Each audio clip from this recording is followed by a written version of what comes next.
Welcome to AU Nation. I'm your host, Evan Blank, here to bring you the latest opinions from your very own student media here in our season finale today. Joining me today first is Christian Early from Eagle Eye TV. She's a sports reporter covering varying sporting events for Eagle Eye TV. How are you doing today, Christian? I'm great, Evan. How are you? I'm doing swell. Thank you for asking. Next up, he's a regular on the show. It's JJ Jackson. He's a Weagle 91.1 FM sports analyst that hosts the Fast Break and the Locker Room radio shows. He's also the host of Auburn Feud right here on Eagle Eye TV. JJ, how are you today? Evan, I'm doing well. Glad to be back with you once again. All right. Happy holidays to you. You as well. Next up, we have Evan McCullers. He's my guy. He's one of the assistant sports editors from the Plainsman. You can read his latest story, Smith's Tip, Not Enough to Turn the Tide, online at theplainsman.com. Evan, pleasure to be joined by you again today. Yeah, pleasure to be back, Evan. Always love having you here. And finally, our good friend Noah Gardner is back. He is also from WEGL Sports, and he's an analyst that hosts a show called GH Sports and also calls sporting events for Weagle. Noah, welcome back to the show. Thanks, Evan. It's good to be here. Good to have you back. All right, analysts are ready. I'm ready to read this first topic. We start in the world of NCAA football. Our Auburn Tigers lost to the Alabama Crimson Tide in the 80th Iron Bowl by a score of 29-13 to end the season 6-6. Was this year just a down year, or is there something more to it? And how do you feel about Auburn's chances in their bowl game and where they might land? Christian, start us off. Well, I am, for one, kind of disappointed in the Auburn Tigers. I think we could have done so much better. We do have a young team, but it's way more than that. We need a strong quarterback. That's one thing we're going to really have to push for when we're recruiting this year. And we need to implement plays. We're usually so good in the red zone, and then this year it just feels kind of like it was not clutch enough. We didn't pull through, and that really held us back from winning some of the games that we should have won. As far as the bowl game goes, we got Cincinnati or Memphis. I think it really depends on how they play. We played Alabama so much better than we've been playing. Defense is really stepping it up, but I feel like our offense is just not quite there yet and not really ready to enter in a big bowl game. So it's a little scary. I'm kind of nervous. I'm going to cross my fingers. Yeah, I agree. I definitely think there is something more to the problem. This is a team that was picked to finish a preseason top 10 team and picked to win the SEC, and the fact that you go 6-6, and 2-6 in conference, there's got to be something there. It's not adding up on the field, so some changes need to be made, and it's hard going back and forth as a fan of Auburn. We are students here and love the team so much, but also being an analyst and trying to be as neutral as possible. There's something wrong with that program.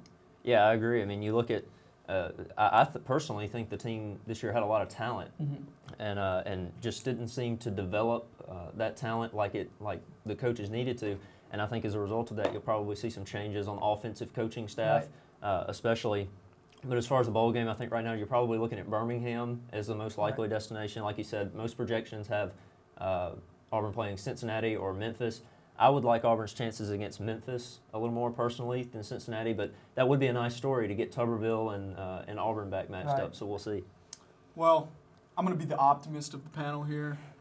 I think that 6-6 probably warranted after what we saw in the first game of the season. The team was plagued by injuries all year. It really came back to haunt us throughout the season, but we were close, guys. We were close in so many games to pulling out the W. And I think they went out there and they laid the foundation by the way they played. They didn't quit, and they had the drive to win games. Now, in terms of bowl, projections and us going to play in Birmingham, it's at Legion Field. There's a lot of Iron Bowl history there, and there's going to be a stigma if we happen to lose to Cincinnati or Memphis. Memphis, as we all know, had a good season this year, but if Auburn, a Power 5 conference team, loses to Memphis at Legion Field, there's obviously a problem there, and Gus's seat will heat up immensely more than we already know it to be. All right, we stick with the association for our next topic. Kobe Bryant, my basketball hero, longtime Los Angeles Laker, has announced that this will be his final season. What do you think of his decision, and how will the NBA remember him? Noah. Well, this is kind of coming out of left field, but being a longtime fan of Brett Favre in the NFL, I compare every retirement issue to what Brett Favre did, and Brett Favre completely messed up everything that he was supposed to do when it came to his retirement. And so I think Kobe did the right thing. He will be remembered as a NBA Hall of Famer. You know, it's obvious he'll be there one day, and he's a fantastic ball player, and that's how he should be remembered. Yeah, he's earned the right to kind of go out how he sees fit. You know, but I like how he did it. You know, he kind of did the Derek Jeter announce early, so he gets to have a little retirement tour around the NBA. You know, everybody gets to see Kobe for the last time, and I like that more than, you know, announcing after the season that you're not going to play anymore, that you've already played your final game, and you don't get that kind of the red carpet on the way out. But as far as how he should be remembered, I think he's got to be one of the greatest guards of all time. You know, it's so hard to compare guards and post players, and even if you try to compare them, you know, there's different eras, different types of ball that have been played over the years. But I think you've at least got to be looking at him as a top 5 guard of all time. Absolutely. Top 5 guard, absolutely. Top 10 player of all time in my eyes. It's Kobe Bryant, a guy that's won 5 rings for the Lakers and a guy that has so much respect. He deserves the farewell tour that he's going to get. You hear guys like Kevin Durant and the young rising stars. Paul George released a nice statement about it, saying that, you know, Kobe Bryant was our MJ, and the young stars of the league looked up to him like other players looked up to Michael Jordan, and we know what Michael Jordan means to the game of basketball. Kobe Bryant and Michael Jordan, I'm fine with putting them in the same sentence very often, and Kobe Bryant deserves all the love he's going to get. I agree, and I think the way he did it was very admirable. It was very respectful, and the media has kind of put him down just because they don't want to see such a good player leave, but he knows it's his time, and I think that's good instead of, you know, keep pushing, and just deteriorating his playing ability. So I love you, commend Mamba. on it. Yeah, JJ and I earlier this week, the Lakers play in Atlanta on Friday, and so we were like, oh, you know, we got to try and see Kobe, but, I mean, obviously sold out immediately. Tough luck. But, yeah, you know, tough luck for us. All right, we move to my favorite time of this block. It is time for our game picks. We got a bunch of college football championship games for you. We're going to go in the order of Christian over to Noah on all 5 of these games. We start out with the American Athletic Championship game, Temple at Houston. Christian. I'm going to go with Houston on this one. I mean, they have one of the hottest coaches right now. They have Herman. They've only lost like 1 game. I'd easily say that they're going to win this. Tom Herman's used to winning championships. He's a national champion with Ohio State last year. I think he gets another one on Saturday.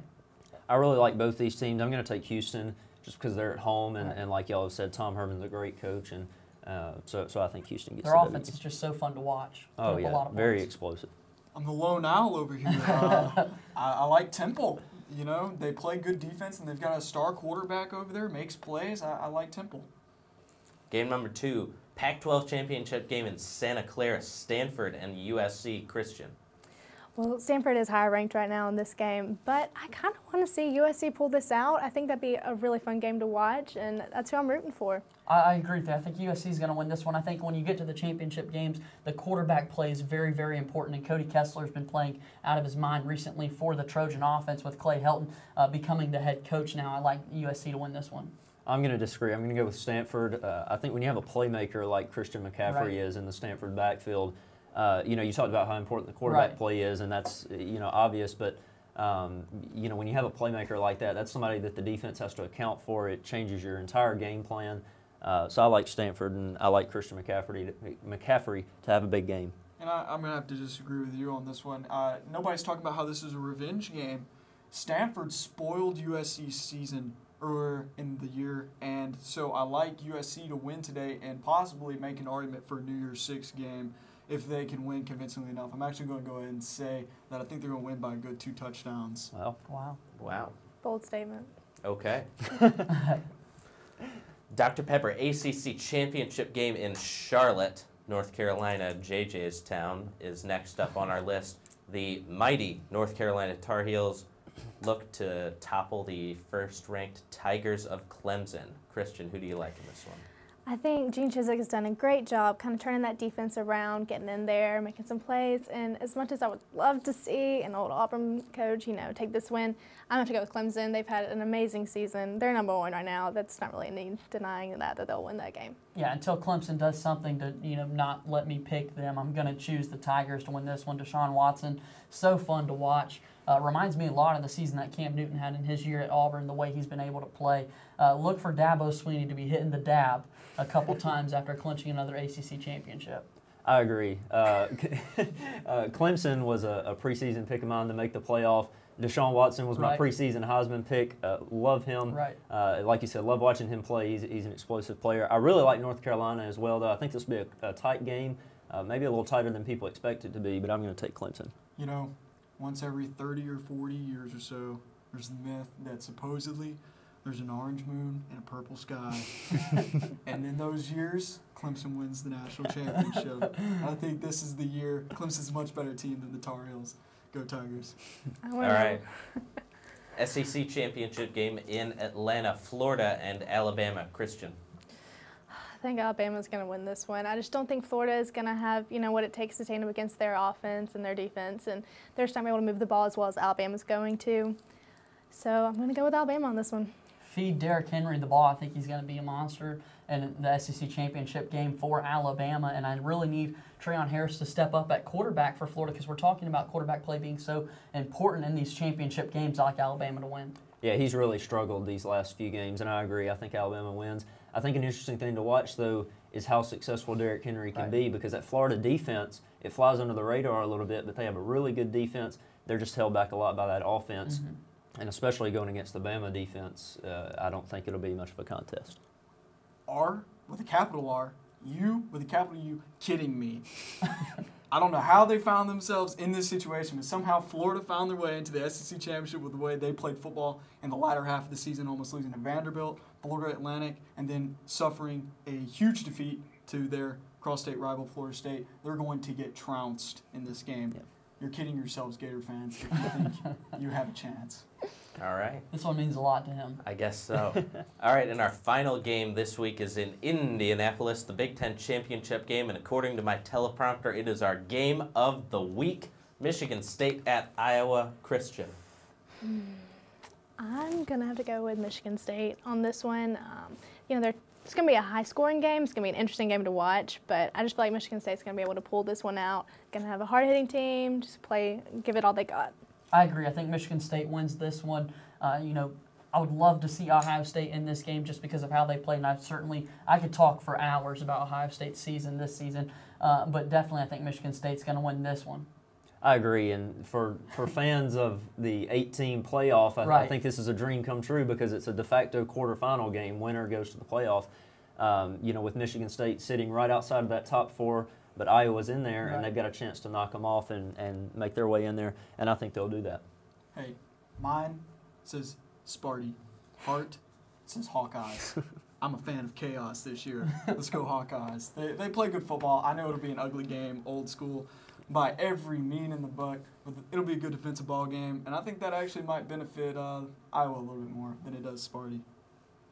JJ, I'm never going to understand your fascination with Ohio State. I don't know. It's ridiculous. It is. You have no affiliation. No affiliation whatsoever. Just a big fan of Urban Meyer, his program, and it's just in his heart. They're ballers. One of the most talented teams in the country. I don't know. Can you play like you did against Michigan all season long? Yeah. Feed Ezekiel the ball. That's it for game picks. Done with that one. All right.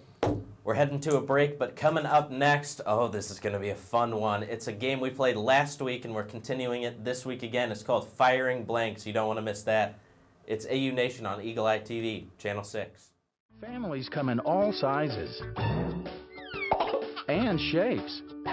Sometimes your friends are your family by choice, or sometimes you're just stuck with Uncle Charles. But what we know is that you want to protect the people that are close to you. But the flu can unravel everything. Your flu vaccine protects you and your family. No matter what draws your family together, protect yourself, protect your family. Everyone needs a flu vaccine. Welcome back to AU Nation, and it is now time to play Firing Blanks. Each analyst will have 5 questions to answer about the biggest sports topics in the past week. Whoever has the most correct answers will answer the final question, which we call point blank.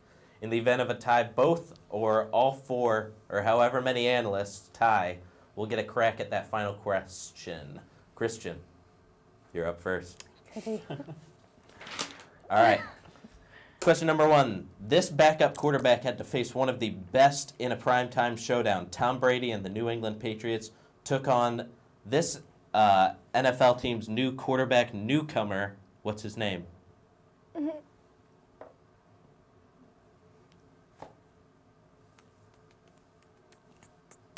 Pass. All right, we'll come back to that one. Speaking of Tom Brady and the Patriots, their undefeated season came to an end. What is the name of the snowy stadium in which they lost?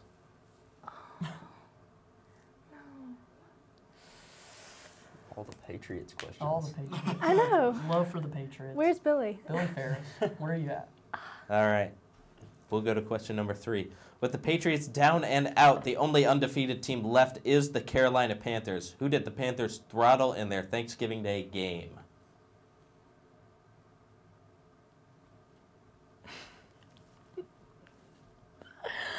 I blame finals week for not being able to watch sports. That's all I'm going to say. All right. They're going to throttle my Saints this week. There you go. Question number Go 4. Cam. But at least Tom Brady had some fun over Thanksgiving break as he traumatized poor unsuspecting children by jumping out of a pile of leaves dressed as a... I'm going to go with a ghost. And question number 5. This team pulled the best pump fake in recent memory and had everyone fooled that they would get rid of their head football coach, only to decide to bring him back in the second half of the season finale. What university is this? I'm going to go with LSU with Les Miles. All right. Christian, you got 1 out of 5. Yes. There you go. Beat So- that. That's all I'm saying. JJ, Yes, sir. you're under the gun now. JJ, Yes, sir. question number 1. 6 weeks after the end of the World Series, your AL Rookie of the Year is Carlos Correa, who plays for the Houston Astros. True or false? True.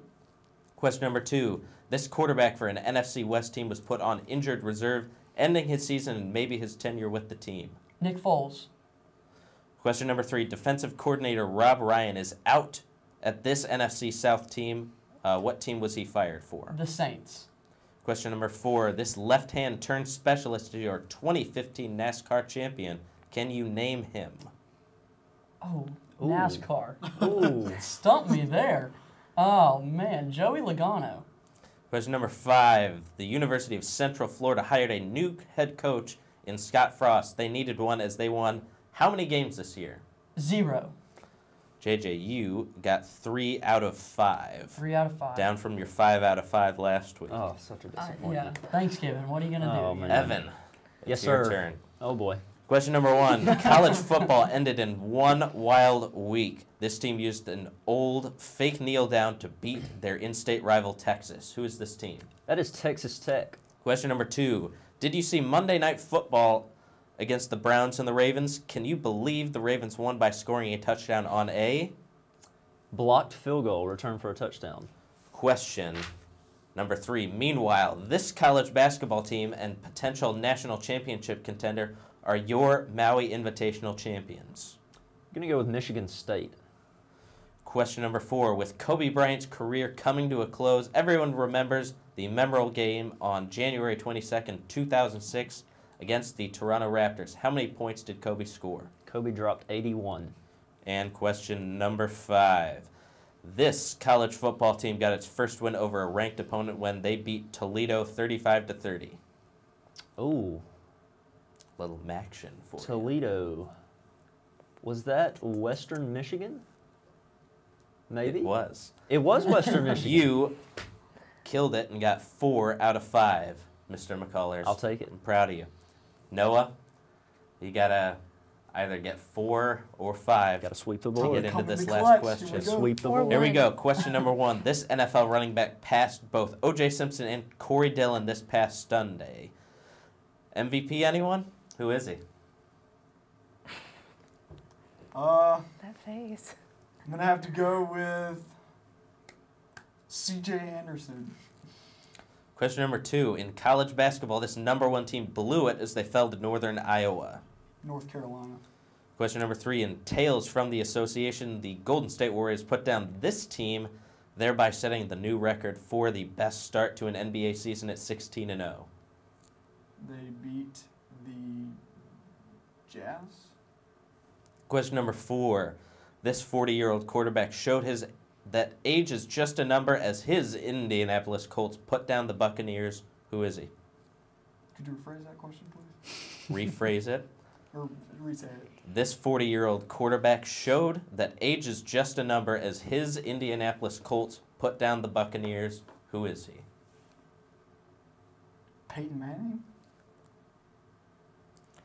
Question number 5. The Bucs are in for a rough year as their head basketball coach, Jason Kidd was suspended for 1 game for swiping a ball away from a referee. True or false? False.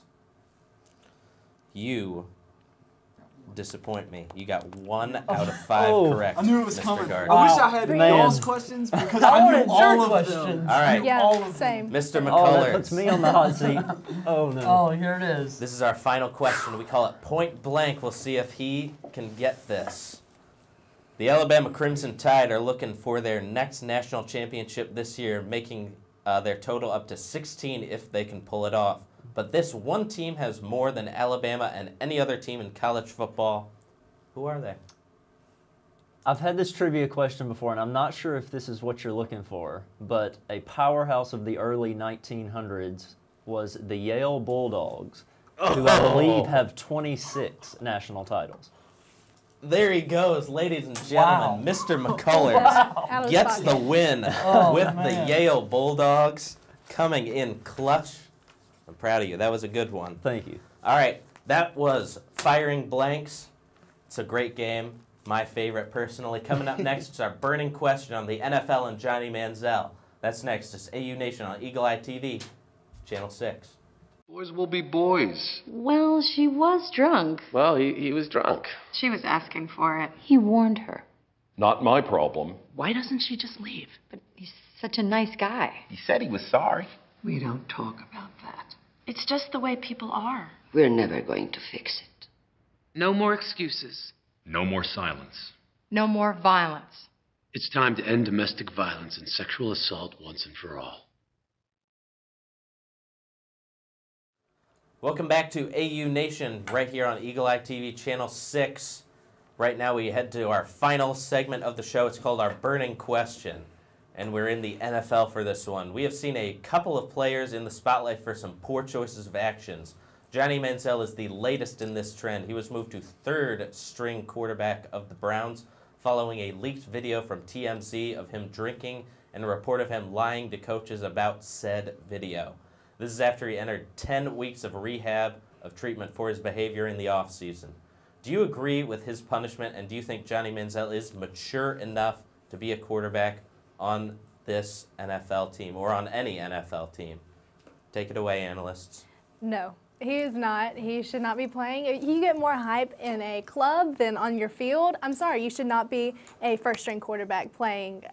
You should not. It's unacceptable. Do you agree with the punishment, like to the extent that it went though? Yes, because he just got out of like what, a 10-week program, your first week back, and already showing this. Yeah. The Browns have a lack of finances, if you know what I mean, and they went and spent money on Austin No pun intended, Davis money team. to be their quarterback, and then McCown. Well, if you have a out last quarterback night. that lies to you and does not perform where he should, what are you going to do? I'm going to say move him to 2nd string. Don't drop him all the way to third. third. They created And 3rd string. and- Okay, Yeah, but to how sign much leeway somebody can you and- give him before he really starts to show himself? Well, I'm not saying that he's mature enough to be a quarterback by any means. He's not there yet, but I think you need to treat him like an adult because right now they've got him on a tight leash. Let's give the guy a little bit of He's give him a playing- little bit of slack. He's playing well for you. I think that I disagree with the punishment. I think that your job as the Cleveland Browns organization is to win football games. And if Johnny Manziel is winning football games, then find another way to punish him, whatever that be. But to make him your third-string quarterback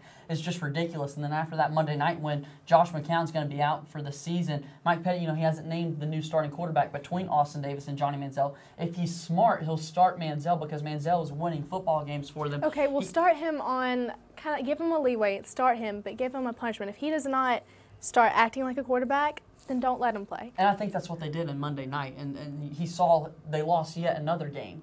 And at the end, this is the NFL. You want to win football games.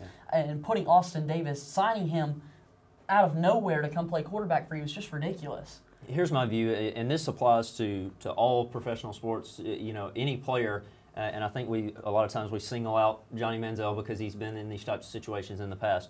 But as far as off the field issues are concerned, if the law enforcement is involved, if it is an issue with the law, right, then there needs to be punishment.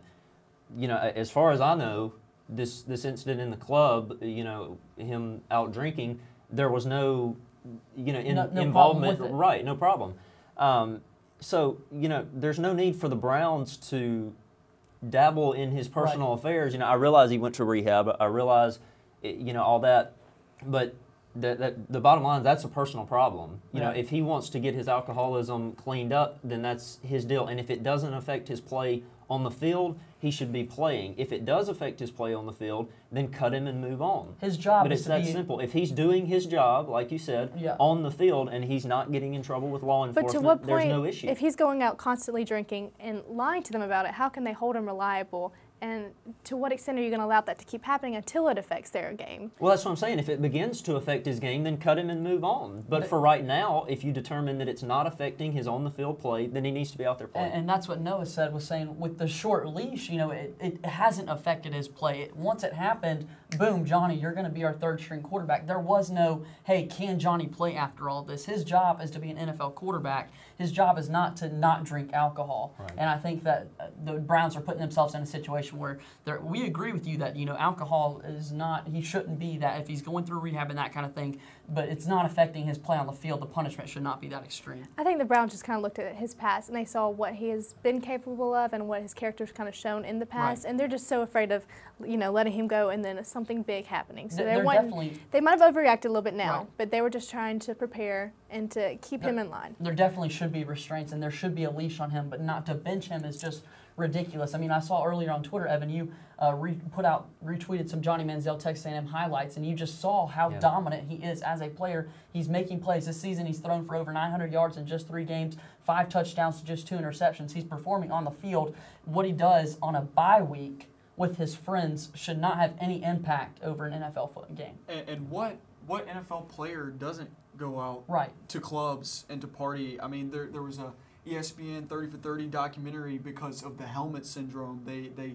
splurge on all of this with cash so that people can know them, and there's just for some reason a different standard for Johnny Manziel, and maybe there should be. I have no idea, but to me it doesn't seem that there should be in that retrospect, because it's not affecting his play whatsoever. I mean, he's regarded as one of the most elusive and star-studded quarterbacks to have ever gone into the league. All right. Nice debate. That was a good one. That was probably our best Money one team. of the year. That was good. I really enjoyed listening to that one. All right. Well, that's it for AU Nation today. This is our last show of the semester.